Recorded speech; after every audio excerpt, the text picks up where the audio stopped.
अंगुत्तर निकाय। एकक निपात रूप आदि वर्ग। ऐसा मैंने सुना, एक समय भगवान श्रावस्ती में अनाथपिंडिक आराम जेतवन में विहार करते थे। उस समय भगवान ने भिक्षुओं को संबोधित किया। भिक्षुओं, बदन कहकर भिक्षुओं ने प्रतिवचन दिया। भगवान ने ऐसा कहा, भिक्षुओं, मैं और किसी दूसरे रूप को नहीं देखता जो पुरुष के चित्त को इस प्रकार दबोच कर बैठ जाता है जैसे भिक्षुओं स्त्री का रूप। स्त्री का रूप भिक्षुओं पुरुष के चित्त को दबोच कर बैठ जाता है। भिक्षुओं, मैं और किसी दूसरे शब्द को नहीं देखता जो पुरुष के चित्त को इस प्रकार दबोच कर बैठ जाता है जैसे भिक्षुओं स्त्री का शब्द। स्त्री का शब्द भिक्षुओं पुरुष के चित्त को दबोच कर बैठ जाता है।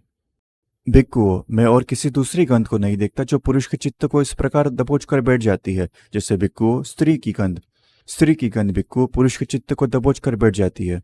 भिक्षुओं, मैं और किसी दूसरे रस को नहीं देखता जो पुरुष के चित्त को इस प्रकार दबोच कर बैठ जाता है जिससे भिक्षुओं स्त्री का रस। स्त्री का रस भिक्षुओं पुरुष के चित्त को दबोच कर बैठ जाता है।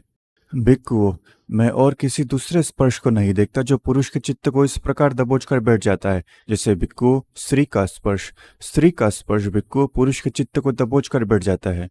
भिक्षुओं, मैं और किसी दूसरे रूप को नहीं देखता जो स्त्री के चित्त को इस प्रकार दबोच कर बैठ जाता है जैसे भिक्षुओं पुरुष का रूप। पुरुष का रूप भिक्षुओं स्त्री के चित्त को दबोच कर बैठ जाता है। भिक्षुओं, मैं और किसी दूसरे शब्द को नहीं देखता जो स्त्री के चित्त को इस प्रकार दबोच कर बैठ जाता है जैसे भिक्षुओं पुरुष का शब्द। पुरुष का शब्द भिक्षुओं स्त्री के चित्त को दबोच कर बैठ जाता है।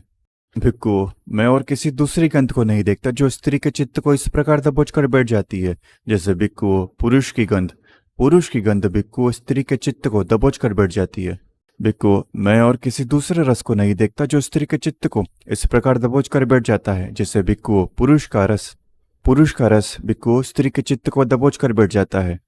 भिक्षुओं, मैं और किसी दूसरे स्पर्श को नहीं देखता जो स्त्री के चित्त को इस प्रकार दबोच कर बैठ जाता है जैसे भिक्षुओं पुरुष का स्पर्श। पुरुष का स्पर्श भिक्षुओं स्त्री के चित्त को दबोच कर बैठ जाता है।